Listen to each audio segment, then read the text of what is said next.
You ask Tiger to solve. This deals with linear equations with one unknown.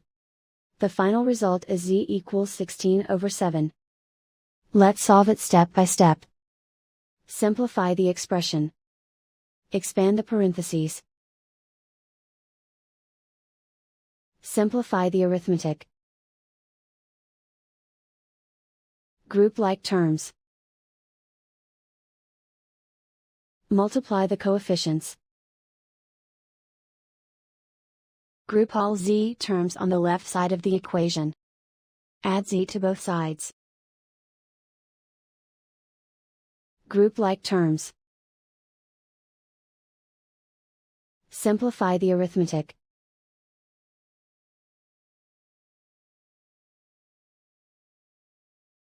Group all constants on the right side of the equation. Subtract 16 from both sides. Simplify the arithmetic.